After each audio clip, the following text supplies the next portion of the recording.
Let's go. All right, good morning, everyone, or whatever time of day it is where you are. Today, on this Travel Tuesday, we are going to talk about budgeting, how to travel with low vision on a small budget, or even, how we can cut back on certain expenses and have a little more cash to travel and to use for things that we think are important. So I'm super excited that you are all here, and are you ready to discover the world without breaking the bank? We often mistake about thinking when traveling are only for the rich, that it is hard to afford traveling and is often not a possibility. But there are so many different ways to travel, and we will talk about them today. Travel is also a concept that you feel in yourself. So it's also important to ask the question, like, what is travel for you? For some people, it's okay, I want to do a safari in Africa. But maybe for you, just a weekend getaway to the next city, a place you haven't been yet, is also travel. So it doesn't have to be anything big or major to have a good time, to relax, and to get the benefits that you want from travel. It does not always have to be expensive to enjoy. So whether you're a seasoned traveler or you're just starting your journey, we will share some practical tips, some money saving hacks, and we will also share some stories. We have a couple of budget travelers amongst us today, and we will make the best of this event so that we can get those adventures to you. And also remember, the key to budget friendly travel is a little bit of creativity, a lot of good planning, and a whole lot of adventure. So let's dive in. I'm going to start with a couple of valuable tips to save money on travels. There are going to be a lot more where that came from, and it will also come up in the conversation as we go. If you want to fill in, feel free to just pitch into the conversation and share your experience, share your questions. Feel free to do so. So one thing I'm thinking of when it is about saving money, I'm thinking about being flexible with your dates. I know that is not easy for everyone. Definitely people that are bound to certain vacations. I'm thinking about teachers, for instance. It is not that easy to be flexible with your dates. But if you have that opportunity, you want to find trips that are out of peak seasons, and it will significantly reduce your costs. A little bit later, I'll also share with you a hack on how you can find cheap flights. When you are flexible with your dates, you can easily find the cheapest day to fly to a certain destination and the cheapest day to fly back. So I will teach you how to do that. Then also consider alternative accommodations. So we all know hostels, Airbnb. Airbnb has become also pretty expensive lately. But there are also hostels out there, homestays. I'm also thinking about volunteering gigs. Maybe you like to go sleep in a tent or something like that. It's not for everyone, but there are alternative accommodations out there as well. I'm thinking also about couch surfing, for instance, right? So there are many of those.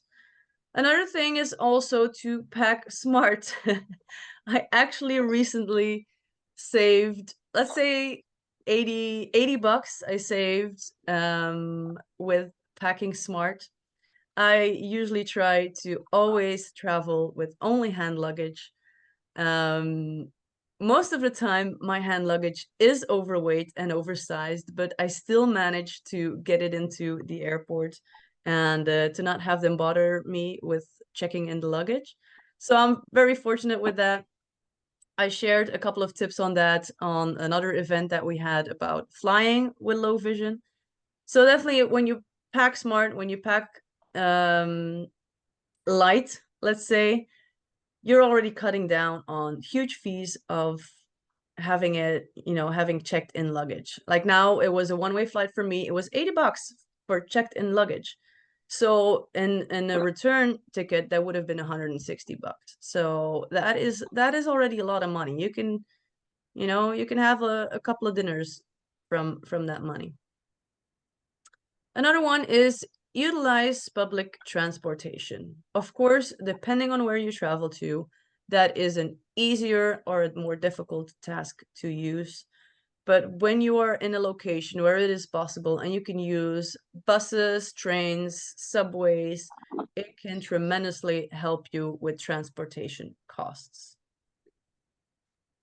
Another one that I'm thinking of is you can seek out free activities. I love that so much. Me and my partner, we are always looking for the free activities. Definitely also when you have a disability card, there are a lot of discounts that you can get. Discounts, free um, entries to museums. So make sure when you're going to a destination that you check up on that. Even if you have, let's say, a student card, if you have a senior card, use that. Even if it is not displayed on the website, you just go to the desk and you're like, hey, I have this disability card, student card, retirement card, whatever you have, and just ask, like, is there a discount for this? For instance, my partner, he is a veteran, and we've used this veteran card in multiple occasions, and it's like it's just a question: is there a discount for veterans? And they might say yes, they might say no, but if you don't ask, you can never benefit of having the discount for it. So ask. You never know. You never know if you get a discount for it. And then definitely also free activities. There are so many free activities, parks that you can go to. In certain cities, you have free museums to go to. I love it. I love those free activities. It's so good. These are also things that you can ask local people.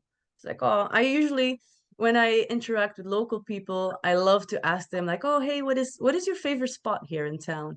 Or what do you think I should go to? What do you think is interesting here?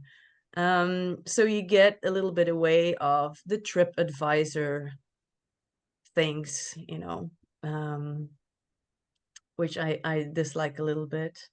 But that's our own preference, right? And then another thing, it's not for everyone. It also depends on how your vision is. But when you can cook your own meals, it can also save you a lot on your budget.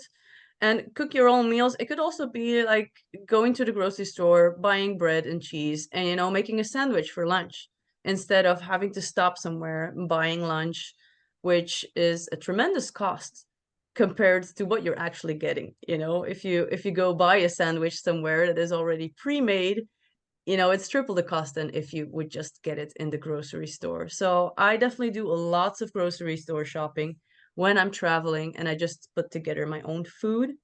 Definitely also in hostels, etc. You can cook your own meal, but as I said, it's not always easy for everyone to cook your own meal.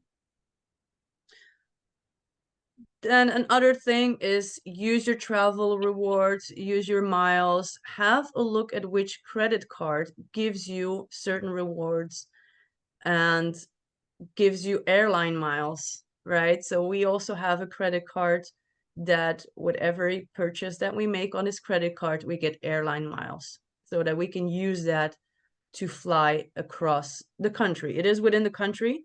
It depends on which credit card you have. So sometimes you need to pay a fee for this credit card, but you have to have a good look on the advantages that you can have.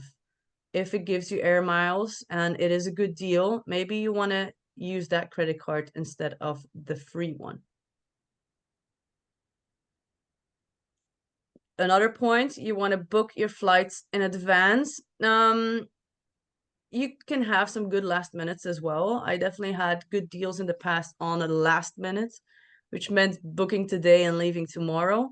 But that really depends. Usually, when you want to book your flights, I usually start looking 3 months in advance and I keep an eye on the price.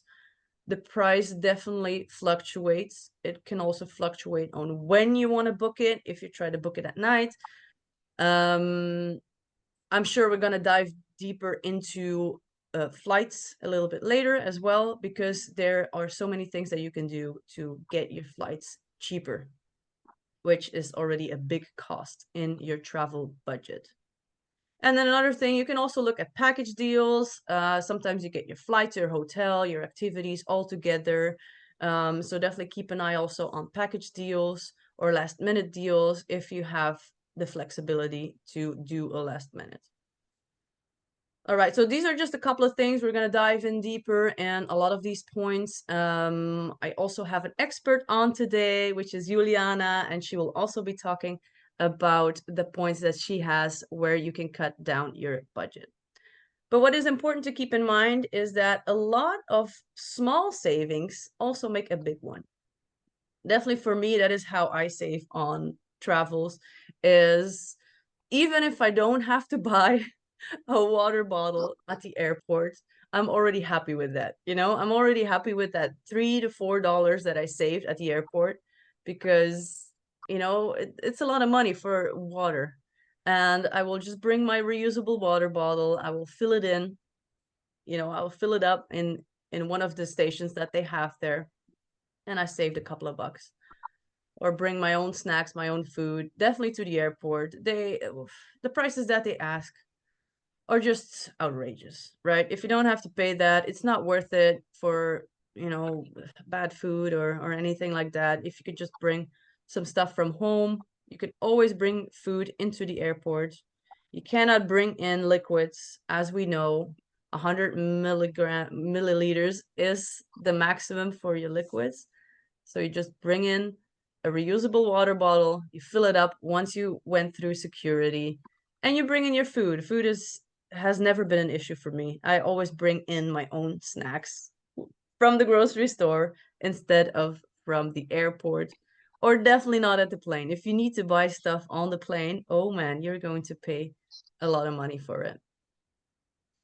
All right, enough talk from my side. I would like to move on to our expert of today, which is Iuliana. We had contact via the travel coach industry, and she is a travel coach and a travel writer, and she loves to travel authentically.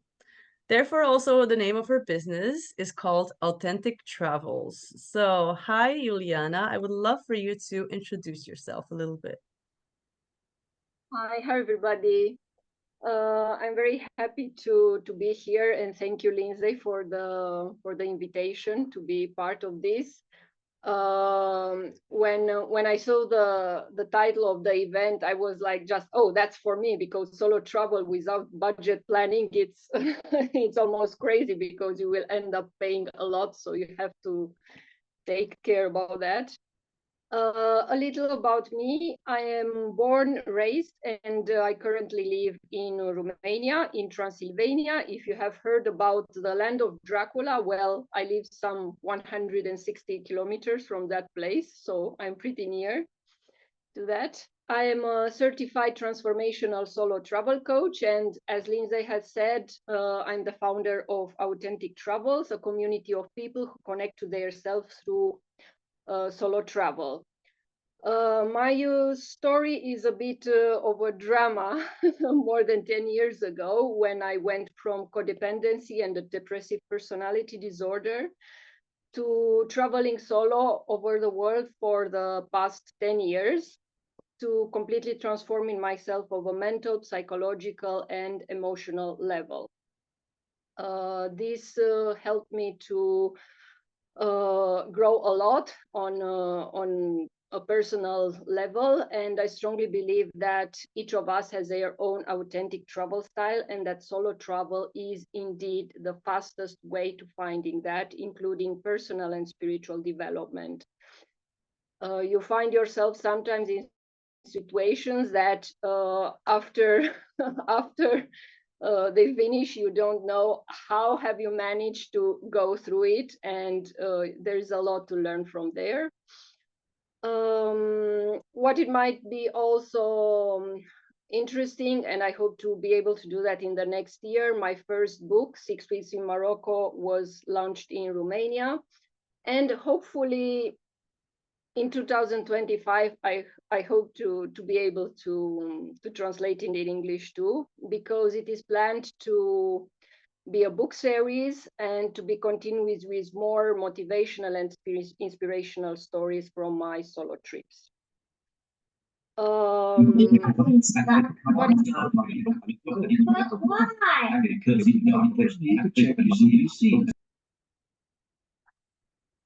mistake? Maybe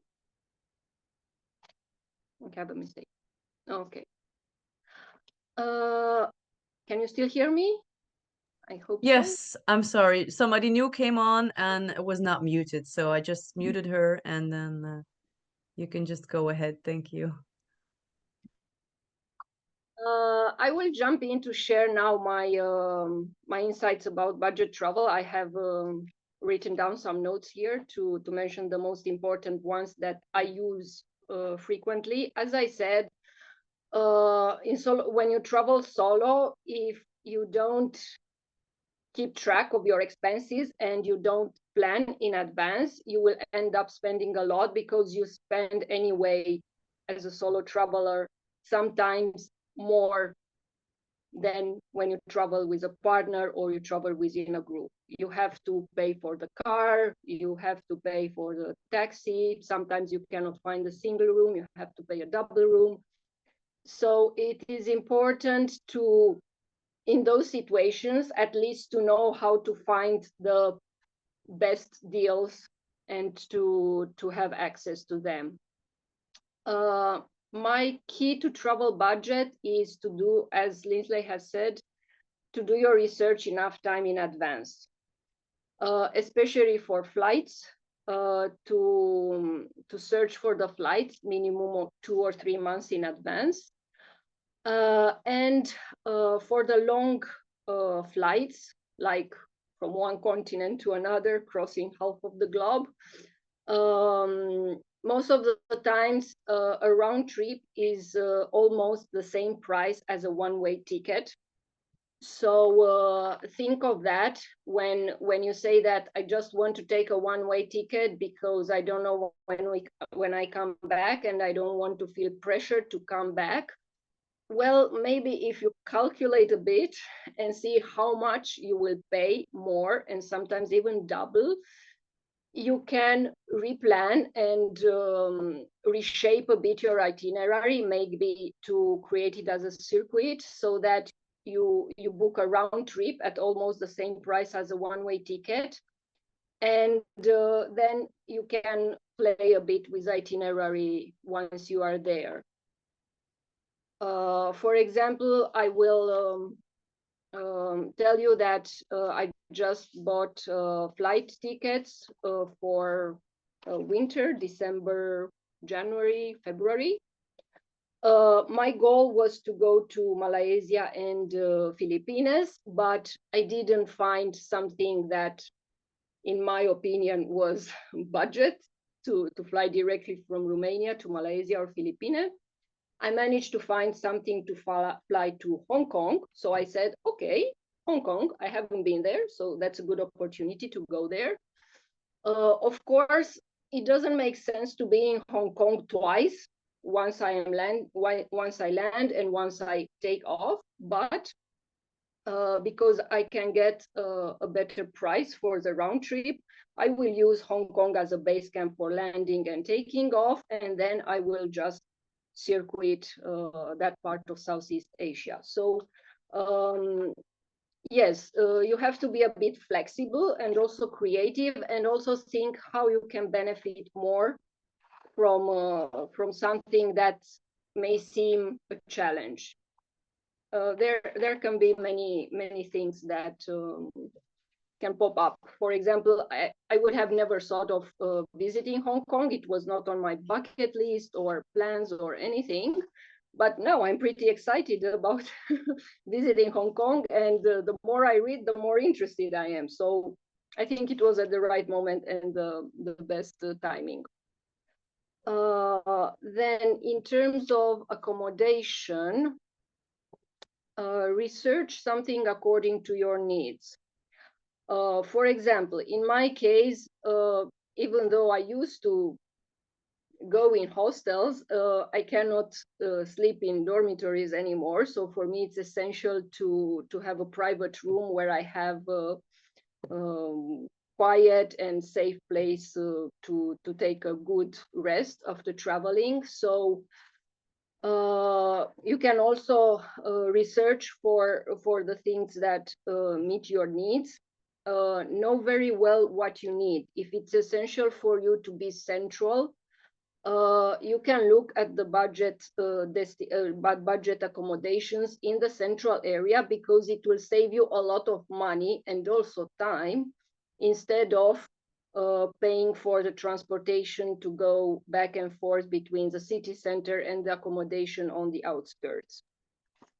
This is in the case that you travel without a car. If you travel with a car, of course, you have the flexibility to move quickly through the city or even through the villages. So you can go and stay somewhere in the countryside. You also experience authentic lifestyle, and you can stay obviously cheaper than in the city center. So it depends a lot on what you want, but knowing your needs and what you want is mandatory to choose the accommodation. I started during the past 3 or 4 years to use a lot Google Maps for searching the because there are more and more apps coming into the market, especially in different parts of the world. For example, in Southeast Asia, I discovered Traveloka, which is available only in that region, and it has very good deals. And you can find a lot there. Also rent a car, with a driver, also accommodation, a lot of deals. And I discovered it on Google Maps because I looked at the accommodations at the guest houses in the area, and I noticed where they are available to book online, and Traveloka was one of them. Of course, the basic ones, Booking, Agoda, Airbnb, I also don't use too much because in my that fee it's a bit exorbitant. It used to be But nice, Airbnb. I remember uh, the first years it was really nice because you were actually staying in somebody's house, their spare bedroom.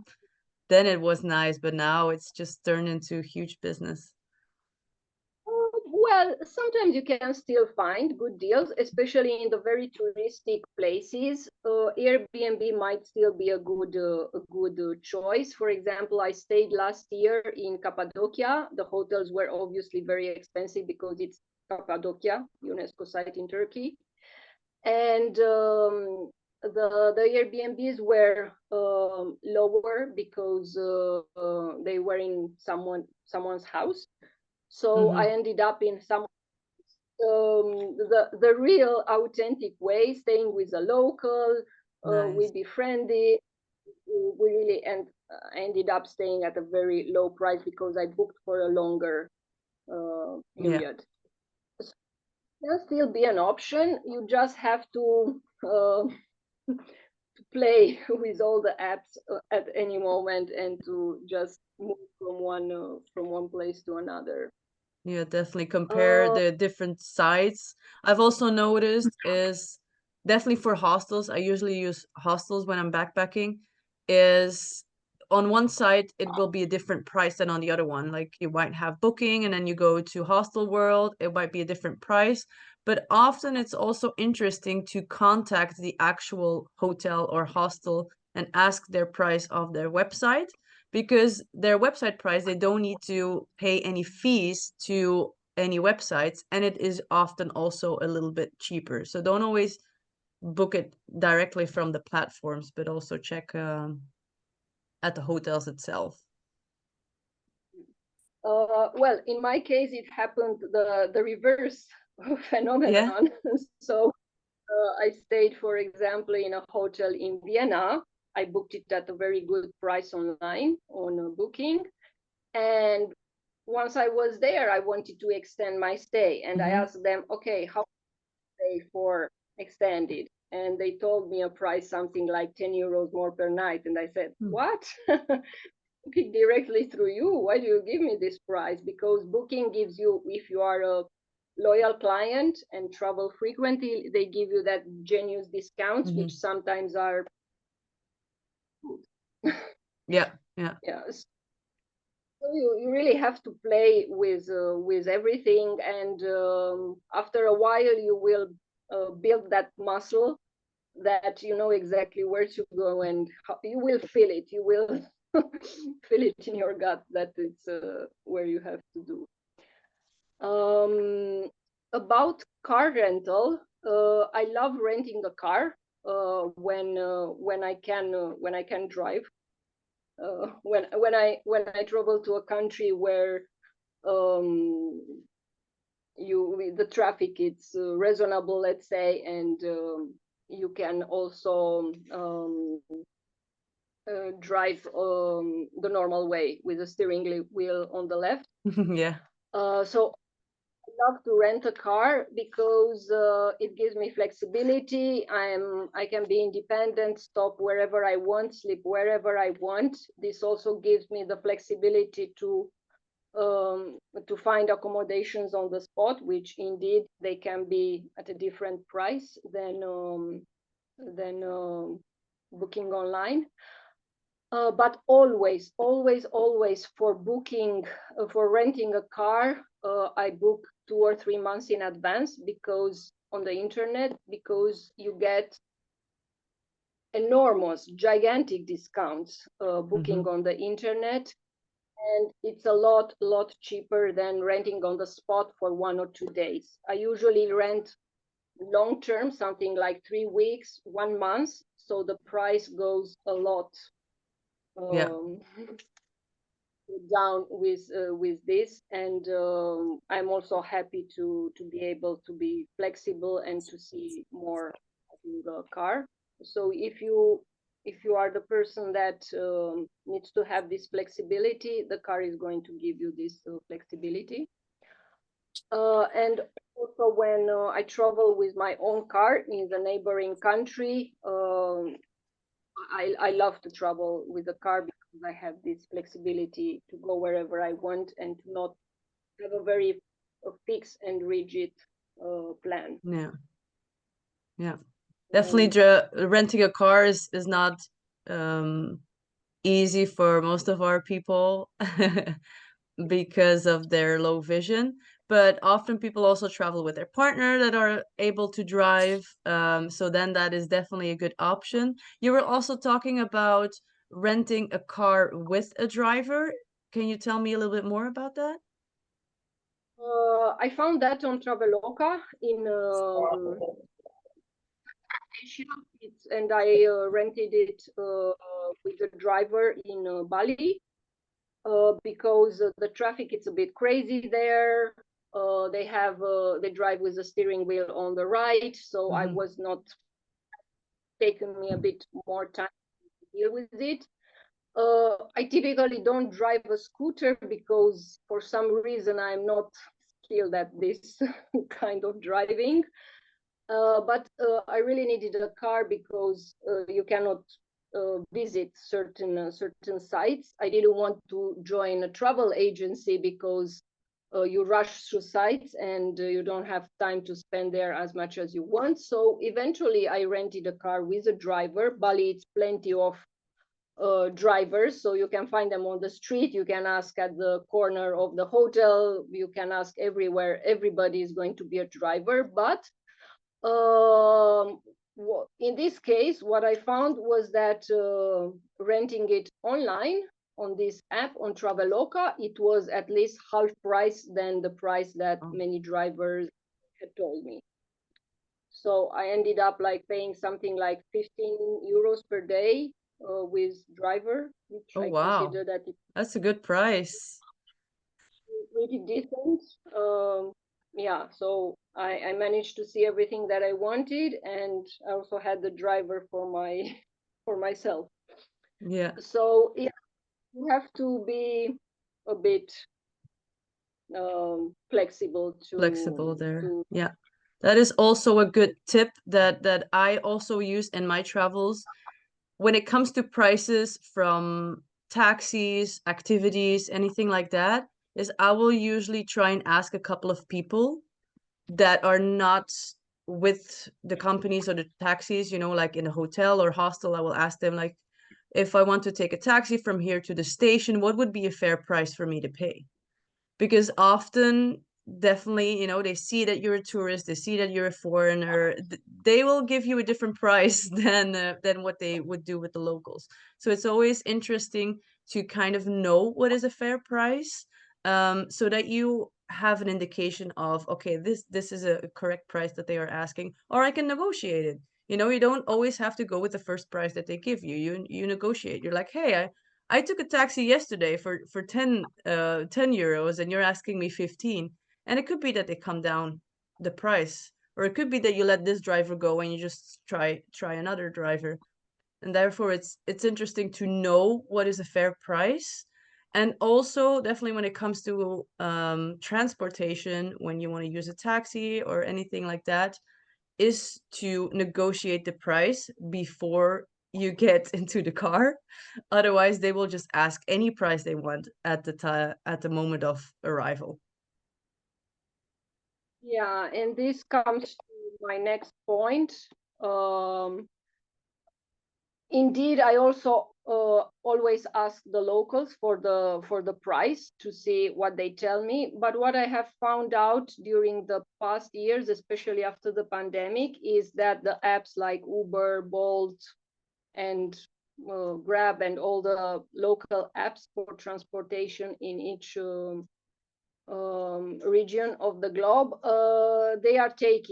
they are definitely taking, spreading all over the market, and they offer the best prices. So instead of waiting to negotiate for a taxi driver at the airport, which is obviously going to be the highest price possible, you can also book a taxi online, and if the price seems decent to you, you just know that once you get there, somebody is waiting for you, and this is how much you have to pay.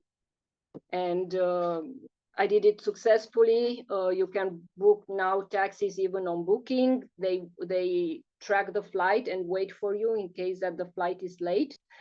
And it was the best price that I could get on the market, even after asking the hotel and other people. So you always have to ask and then compare and choose the best option for you. Um,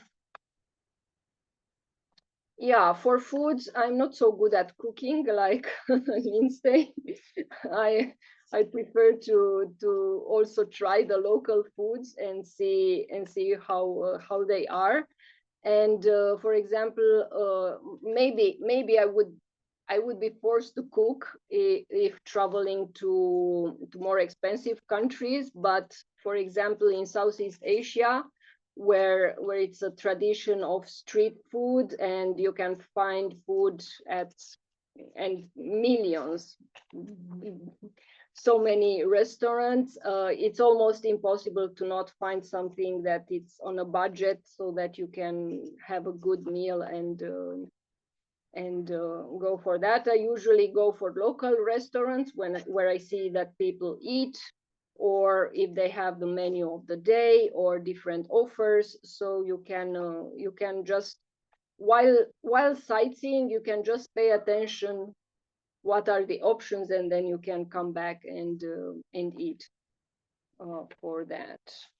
Yeah, that's also what I usually do while traveling, is I will pick a lunch of the day because that's usually the cheapest. And then for myself, I will be like, okay, I will have one decent meal a day, which will be lunch. And then breakfast and dinner, I will wing it a little bit, you know, have some bread or have something a little bit cheaper from the grocery store, but have like this one decent meal in the middle of the day. But yeah, like you say, it depends on which country you are traveling in. It depends on your budget, also on yourself. You know, if you feel like food is really important for you, well, then that is not a place for you to budget in. Maybe you want to budget in another area of your travels. Doesn't have to be on food. Yeah, I will give this example because uh, I also learned from these mistakes. When I went skiing in Austria, for example, it was very expensive. So I said, okay, I'm not going to the restaurant to eat. I just go skiing because I came to ski and I will go skiing. But after 6 days of skiing and not eating properly, I was feeling very weak and drained of energy because obviously I did a lot of physical effort. So I wouldn't do that again because you save money on eating, but after that you will spend money on medical. Might not be so. But if you really want to also eat in town and also be on a budget, then Southeast Asia, for example, it's a very good place for that. Um, There also, I often ask locals.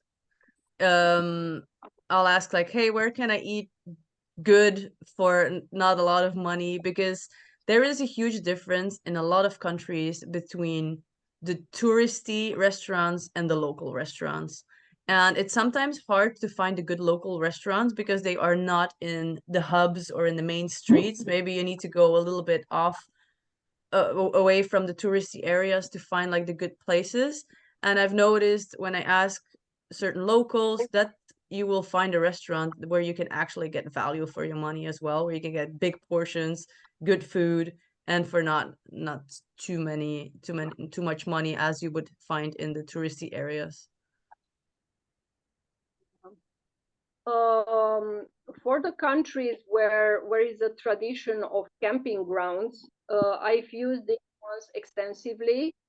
I know that also in the United States, it is a tradition to go with a camper van and the camper life and everything.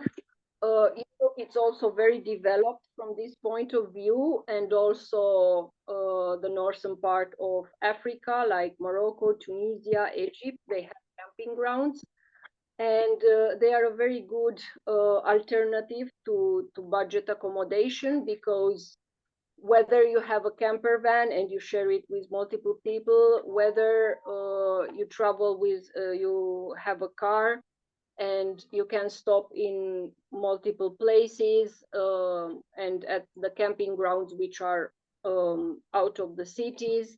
But they are definitely at least half price than the average accommodation. So I use this one a lot while traveling in the neighboring countries, and it was a good experience.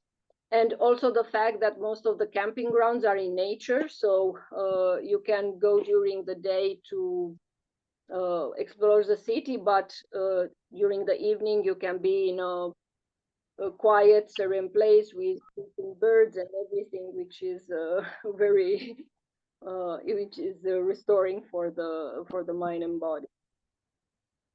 Mm, yeah. Of course, many cultures have the tradition to bargain, Hmm. so don't do that. Don't say about yourself that you are stingy if you bargain. No, they are total different things. Bargaining it's one thing, stingy it's a total different thing. Many cultures like Egypt, for example, Morocco, and even Southeast Asia, I bargain a lot, and sometimes I just bargain to build up that muscle of bargaining and to see what I can get. It's not about the $5 that I get, but it's about the feeling and the fulfillment that I have when I see that I'm part of them. And this way, you also experience the local culture how it is, because this is how it works. They bargain. They don't have fixed prices, so you ask price, and then you just know that you have to come down and meet somewhere in the middle to do that. So always bargain because it might get you half price or even less than half price, one third of the price. And I'm also a big fan of coach surfing. I've been into the network for since 2012, This is actually how I started traveling, because I hosted travelers in my city. And when I saw how they traveled, I was like, I would like to do that. If they can, I can also do it. So it really gave me a boost to try to do that. Sometimes they market it as a free place to stay, but it's not, let's say, important to consider it just a free place to stay, because it's about a cultural exchange. So it's always about people hosting you and you offering something, a small gift, or if you have services, you can offer services in exchange, or you can also host people while you are at home, and then it's kind of a balance. You also get hosted when you travel, and obviously this is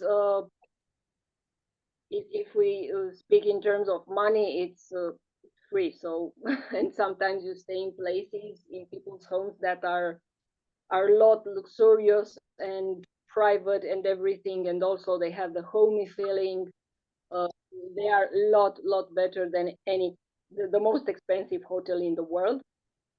For example, we traveled to Jordan in 2017. I traveled for a year, and 3 weeks out of 5 weeks, I just stayed with the local people in their homes, because I found so many great hosts with who I resonated, and we are still in touch.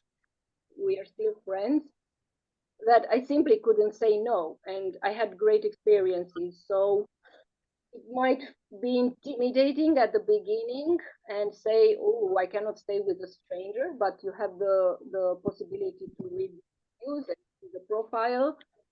So if you dive bit into it, I hope that you will see that it's a great resource, or also to create memorable experience, not only to travel on a.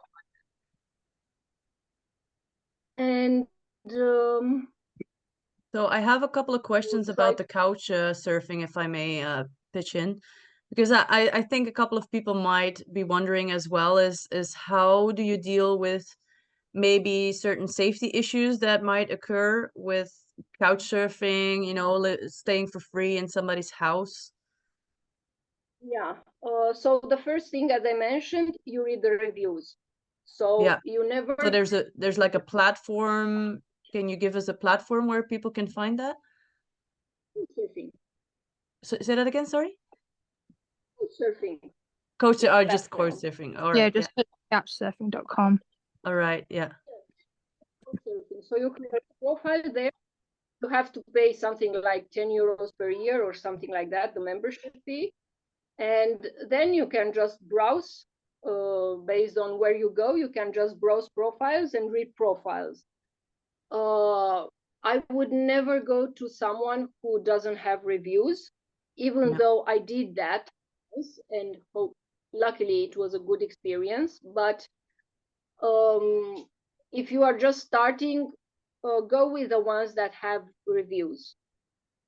Go with the ones that have reviews. Read the reviews, write to them, and from there see what happens. Um, Usually they are good people. I have also experienced some bad things, but those were something like 1 or 2 in 10 years. So they happen as in life. I mean, you cannot totally avoid them. But if you usually if you read the reviews, they are relevant. And the reason why I say read the reviews is because at some point, if there was something tricky with that person, somebody would mention it. I always mention it. I also report them. I also leave negative reviews if it's the case. So for people with many reviews, it's something it's not okay, they will mention it at some point. So that would be the case. Good. Yeah. Yeah. And to conclude a bit, um, is like, don't listen to others who tell you that it's expensive to travel. For I live in Romania, which, okay, it's Southeastern Europe. It's not as expensive as Paris or UK, but we are getting higher prices the more we are approaching the euro entering. So as I track spendings, I just notice that sometimes I spend more money while I'm at home than when I travel. Yeah. So this may be one reason why people say that, oh, it's expensive to travel, because they think that traveling should be more expensive than how much you spend at home. But if you choose wisely a country which is not Switzerland or Norway or Singapore, where obviously it's expensive, you can travel long term on a budget and enjoy your time a lot. Yeah, so if you have any other questions, I'm happy to answer. I think I covered a lot, and maybe it's a bit too much, but you will have the recording, so you can go back and forth for it. Yeah, that's it. It's always recorded, so people can always rewatch it if they want. I don't know if anybody has any questions right now for Iuliana. Otherwise, I do. I'm wondering, are there specific platforms that you look on to find flights? Or what is your system to find cheap flights? Yeah, unfortunately, I always travel with a luggage because I travel long term, so it's possible to get. I usually use Momondo and Skyscanner to find the flights and to see what companies are operating. We also track the prices and see the period when it's cheaper, so that I can choose the days. So being flexible is very important. But I always recommend booking directly on the airline company, because in case that something happens and you can travel anymore, at least they give you something back. It happened to me, and ever since I never booked through other additional platforms, because their fee for canceling flight is bigger than how much they give you. So I always prefer to book directly with their airline company, because at least they give you back the money for the airport taxes and all the taxes that you have. But yeah, I usually use Momondo and Skyscanner to track the best days and to see what companies operate where I want to go. Yeah, I have a similar system. I usually go to Google Flights. So when you go to Google Flights, you give in, let's say I want to fly from Brussels to Vancouver, what I just did.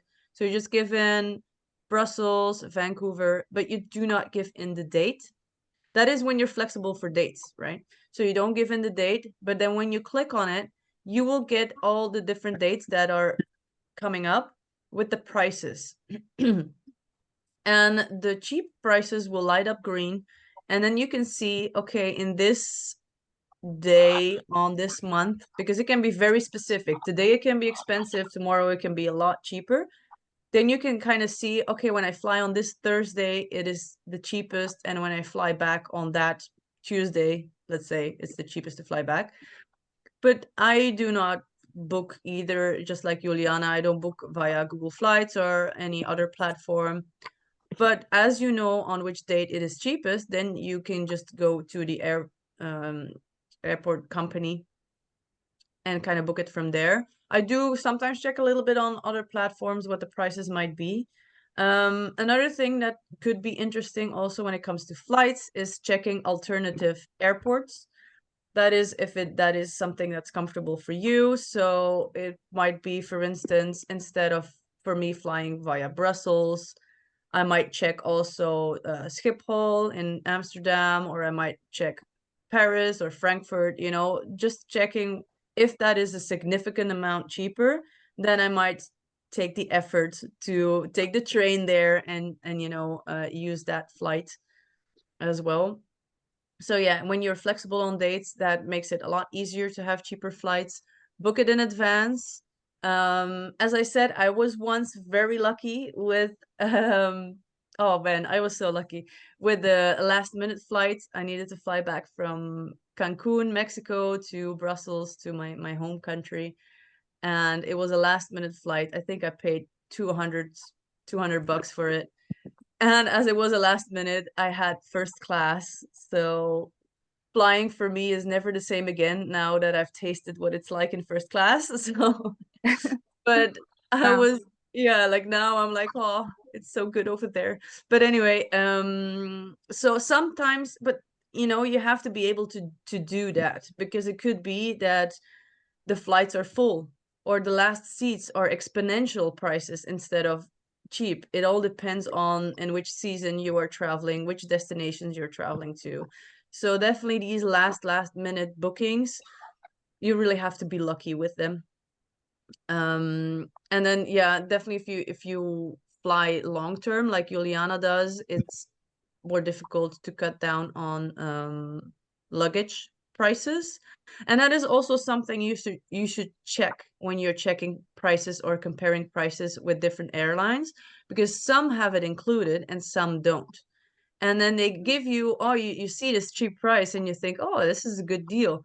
But then you need to add $80 to just get some luggage with you, right? So it's important to kind of compare, okay, this is included or not. Same as what we have with accommodations when you get breakfast included or not. Where you have to be careful with as well when it comes to accommodations. Sometimes they say, oh, breakfast is included, but it's barely anything. Um, so it's not always interesting.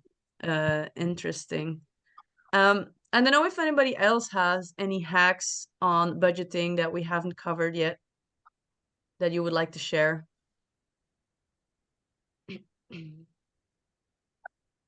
Lindsay. Hi, Philip. Okay, I want to touch on a couple of things. Yes. The first one being Airbnb. Yeah, you're right. It can get expensive. However, as I told you, we're in Seattle. We've been here a month, and staying at our Airbnb was about 50% off compared to staying at a hotel. So in some places, being an Airbnb, it is more affordable than it is staying at a hotel, especially depending on the length of time. You also mentioned previously that it's best to get especially when we stay the amount of time that we did, is buy your own groceries. And that's what we've been doing. If we hadn't done that, you would have seen about a cost of about an additional $2,500 added to our, the cost of our trip. So it works sometimes, and sometimes it doesn't. Depends on the length of stay. So you can go either way on the Airbnb. The other thing I wanted to talk about was flights. When we booked our trip to Seattle, the only flight that was available was on Sunday. And by that, I mean that a flight was available where we would not have to worry about connections. So that was on Sunday. Well, the assumption was that on the return trip, it was going to have to be on Sunday only. It just happened a couple of days ago. I started looking at return trips, and the same rule that applied coming to Seattle does not apply from Seattle going back home. So always double check if you in that type of situation. Make sure that the same rule either does or does not apply on the departing or the returning flight, because you might end up saving yourself some money and time. Now, another thing that I discovered is on a lot of the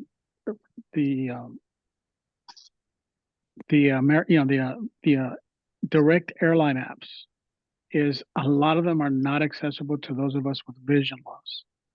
So a little hack that I would suggest is, if you have that issue and you need to book through their 800 number, remind them that you tried to do it on your app, but it was not very accessible. And many times over, they will not only honor the discounted prices on the app, they might even give you additional discounts.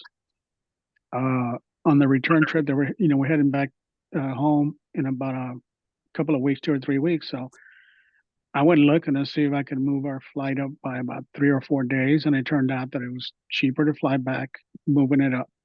So then the problem was, in order to change my flight, I couldn't do it because the app was not accessible in that regard. So I called the 800 number.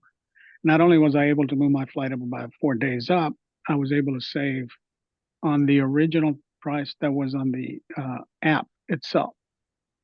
So the impression that I'm getting from, at least from the American airlines, is that if you tell them that you're having accessibility problems with your app, they'll work with you and giving pretty good discounts. So I would recommend doing that. And another one is, I use Orbitz also to book travel.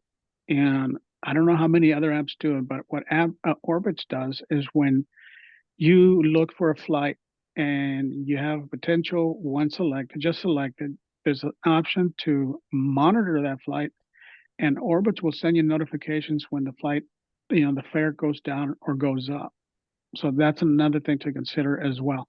My preference, though, is to use the Airlines Direct app, because you can get quite a bit of help. On our trip over here from to Seattle, we were going to have a 6-hour stop in Dallas, and I was like, it's not easy to be 6 hours at an airport for someone who can't see. So I called their 800 number, told them my concern, and not only were they able to turn that 6-hour wait into a 2-hour wait, I got a $500 total discount from the entire flight. So it sometimes really does help to contact the 800 number directly. But the one thing I would suggest is, when you do, let them know that the reason you're contacting them is because their app is not really accessible, and it plays in your favor. That's such a good hack. That is definitely something that because you found it out, right? So Yeah. Everybody Yeah, I take did. notes, because that's a big one. And this is also currently in your case for American Airlines. But I think in Europe something like that would definitely also work, because One there's a good customer service, and they want you to be a happy customer as well. one thing I would like to suggest in addition, before I forget this one, to those who are flying internationally into the United States, most of the time when someone flies in from the United States, they fly into one of the major international hubs. And one thing I discovered was, because my daughter has visited England a few times, and if she booked directly from our home airport to London, it was going to be about an $800 cost to her on it. So what we did was, we discovered that she could fly from our home airport to Boston, and then connect to British Airways or any one of the other airlines flying into the UK, and she could save herself about $400 to $600 off the flight. So what I would recommend is, for anyone who decides to fly into the United States, if you're going to a place other than one of the international hubs, book with Southwest Airlines, and because they give major discounts on air travel. They are what is called a wagon wheel airport service, which means they have hubs, but then they fly to different smaller airports within their hubs. And a lot of times they are very affordable, and they don't charge for baggage. So that's one airline that I would recommend if anybody ever decides to fly into the United States, because it's a very affordable airline. It's a good airline. It's got great customer service, and they are very well trained when it comes to helping people with accessibility, and especially those who are with vision loss. And that's one airline I would recommend. That's the one we normally fly about 90% of the time, because of the low cost and their customer service. Good. Can you just quickly name the airline again? It's Southwest Airlines. Southwest Airlines, yeah. Yes. Oh, that's Great. good. Good hack. Molly? I was just saying it was really good. Yeah. And I also would just like, if people don't know about house sitting is really great, which I've discovered. It doesn't cost you anything. It might mean you need to look after a pet, especially in the UK. It's quite well known. And then I've discovered it also is in Europe too. So that's another option if you want to stay somewhere, you know, locally or somewhere a bit remote. You can stay there for free. All it requires is a bit of looking after some pets for a few weeks. So yeah, that's what I've discovered. Yeah, I absolutely love house sitting. In the last year, I think I've done it about 7 times as well. If you want a little bit more coverage, you know, and some reviews, etc., there is also a website for it. It's trustedhousesitters.com. I don't know if you do it via website, Molly, or just on your own. I did it via a website, and I did it with the UK was house sitting UK, I think. Oh But yeah, there's yeah. also there's lots of different websites. I've like seen a couple others. So the one that I'm doing this house sit with is just with the UK. There's others that do like the US and also Europe. So depends where you're staying and what you want to do, and where you want to be. Yeah. Yeah, definitely. I've also just done it on my own because there are also Facebook pages. Like Molly is in the UK, so it could be a house sitting UK that you could find on Facebook, and then people will post when they need a sitter.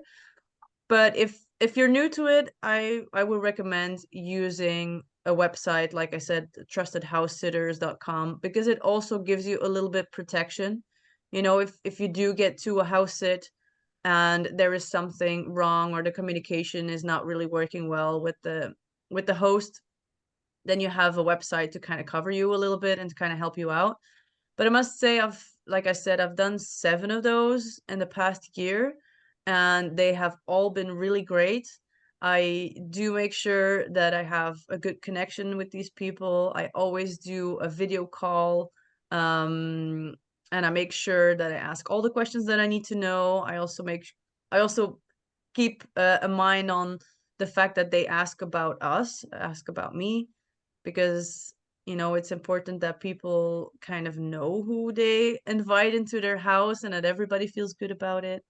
But definitely on moments like that, just like Molly says, it's such a good way to cut down on your budget, because for instance, if you're there for 2 weeks, those are 2 weeks that you do not need to pay any accommodation.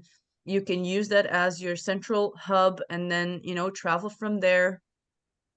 Keep in mind, if you're taking care of pets, of course, you have to make sure that you're there every day and a couple of hours a day. But also for the people amongst us that work online, it's a perfect spot. You know, you don't have to worry about finding any Wi-Fi. You know, you don't have to worry about anything. And meantime, you're having free accommodation. You can make this place your home. And yeah, it's a really good tip, Molly. Thank you so much. I love that one as well. You're welcome. I don't know if there's any other hacks or tips or questions from anyone.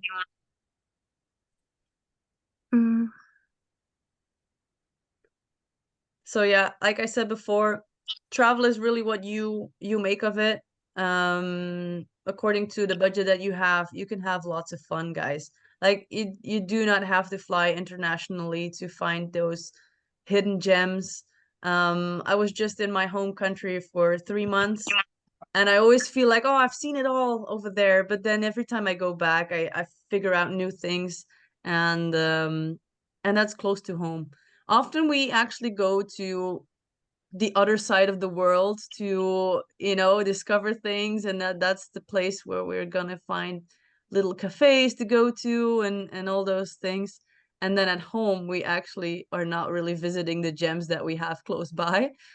So I always find that interesting for myself as well. I was like, oh, I didn't know this place. Like in the beginning of my trip back home, I was in Luxembourg, which is very close to home for me, about 5 hours drive, and it's just so incredible.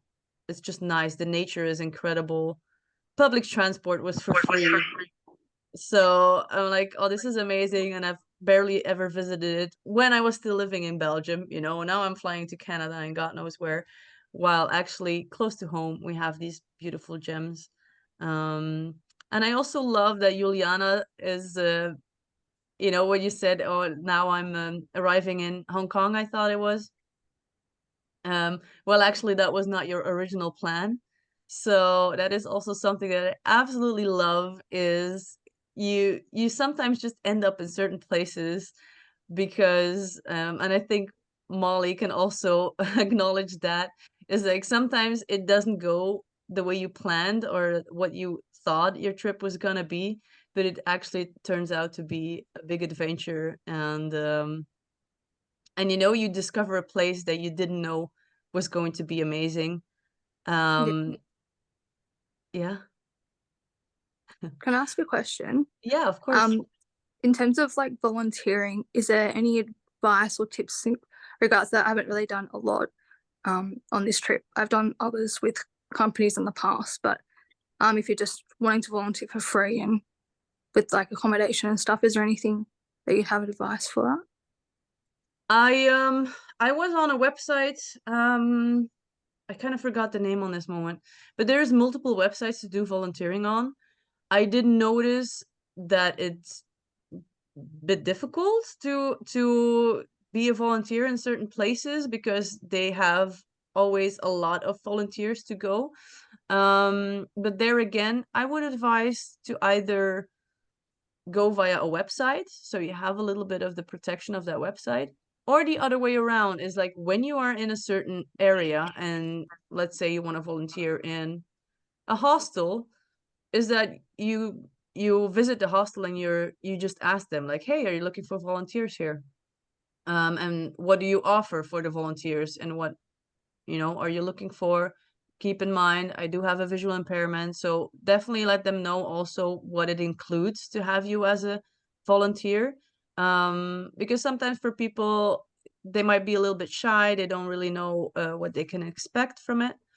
But I've had multiple people that just walk up to a hostel or a place and become a volunteer there. But definitely check what they require from you. I've noticed on the websites, I don't know why I cannot remember the name of the website now. Yeah, I'm trying so to think of that too. yeah. Oh yeah, Um, so you pay a fee, yearly fee for it, and then you get on that platform. But as they have so many World Packers is the one volunteers, that comes to mind. sorry? World Packers is the one that comes to mind that World people use. Packers, yeah. Yeah. Yeah, is one of those. I'm on a different one. But I've noticed, like, as they have so many volunteers, that I feel like they ask a lot from their volunteers. They kind of ask you to work 5 days a week, 6 hours a day, and then you don't get a meal, you know? So I would really, really be specific about what are you willing to put in? What is it worth to do the volunteering? What do they require from their volunteers? Read reviews, as always. I did do one volunteer with that, and it was not a great experience for me. Nothing bad happened, but it was just they were asking way more than what they were giving back. Yeah. So definitely keep an eye out on, okay, what am I willing to put in from work, and what am I kind of expecting back, you know? Because there's one thing getting, you know, definitely when it comes to hostels, in certain places you pay $10 a night, in cheap places you pay $10 a night, so you're not really going to work 6 hours a day for that $10 of stay. Yeah. Right, it's not worth it anymore then. Therefore I really love the house sitting. For me, the house sitting is it. That is a big one, because it's a very fair exchange. You do not get paid, but you have your free accommodation. You take care of the pets. Still also there, I've also seen some people trying to take advantage of, you know, they have, let's say, for instance, 3 alpacas, 10 sheep, 5 dogs, and 2 cats, you know, and they want you to take Yeah. care of it for free. Then I'm thinking, okay, that's a whole zoo, right? Yeah. So I also put my boundaries there as, you know, just have fair boundaries for yourself. Like for me, our boundary is 3 pets, right? Like, are these 3 dogs? Could be we've had 2 dogs and a cat, you know. For me, it's 3 pets is the boundary. Yeah. And I think that's fair. So Yeah. just see what works for you. Okay, And cool. yeah. Thanks. Yeah, you're welcome. Thank you for being here. Anything else? Is there anything else you guys want to share? Maybe a story of a volunteer gig that you did, or a pet sitting gig that you did that you want to share with us?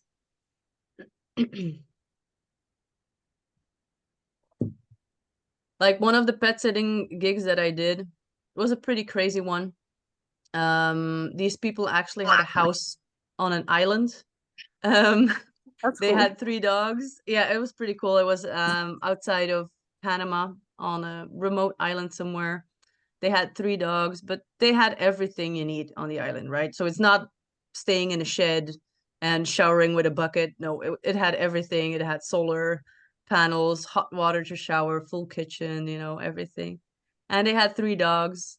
And one of the dogs was a bit of a complicated one, but for people that know me, they know I'm a good dog trainer. So I had the advantage there to take care of the dog.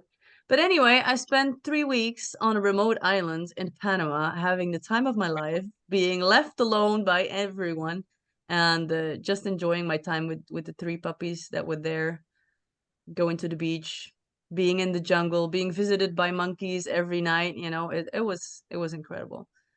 That's so cool.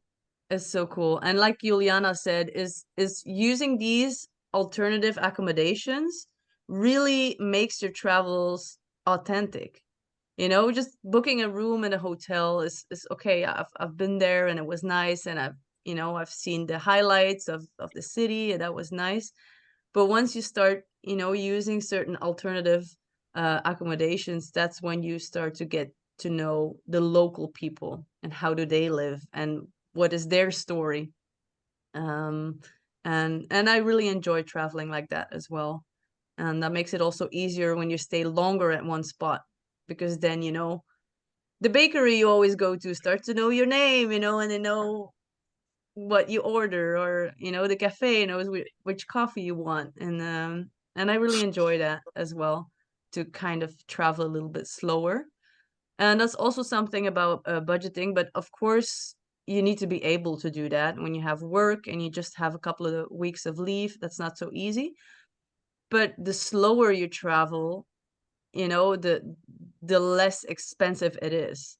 Let's say you go somewhere for 2 weeks and you're there 2 weeks, you just go all out and you want to see it all, you want to do it all.